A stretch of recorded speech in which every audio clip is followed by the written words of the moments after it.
మీ ఇల్లు కూడా పోతుందా? మాకు ఇండ్ల మధ్యలో ఎస్టీపీ వస్తుందండి. అది రావద్దని మా పోరాటము. గాంధీ సరోవర్ కూడా రావద్దు. ఎందుకంటే ఇంట్లో కూల్చేసి మరి గాంధీ విగ్రహం పెట్టమని గాంధీ ఏమన్నా చెప్పారా అండి? చెప్పారా?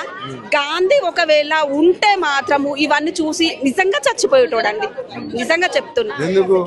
ఎందుకంటే ఏంటండి జనాలను ఇబ్బంది పెట్టి ఈ హింస ఏంటండి? రోడ్ల మీద తిరగడాలు ఏంటండి? ఆయన అహింసావాది. ఇట్లా హింస చేయమని ఏం చెప్పలేదు కదా గాంధీ. ప్రజాపాలన, దీన్ని ప్రజాపాలన అన్నారు, రౌడీ పాలన అంటారు. నా దృష్టిలో ఇది రౌడీ పాలన, ప్రజాపాలన అయితే కాదు. ఇలాంటి పరిస్థితులు వస్తాయి అనుకున్నారమ్మా మీరు? మేము అస్సలు అనుకోలేదండి. ఏదో మార్పు కోసం మేము ఓటేసాం కానీ ఇలా జరుగుతుందని అస్సలు అనుకోలేదండి. లేదండి, ఎలాంటి ఇబ్బందులు లేవు. అది ఆయనకే తెలవాలండి. మరి అది ఆయనకు తెలవాలి. మూసి బ్యూటిఫికేషన్ కి మేమేమో వ్యతిరేకం కాదు, చేయమనండి. కానీ ఇల్లు కూల్చేస్తే మరి అండి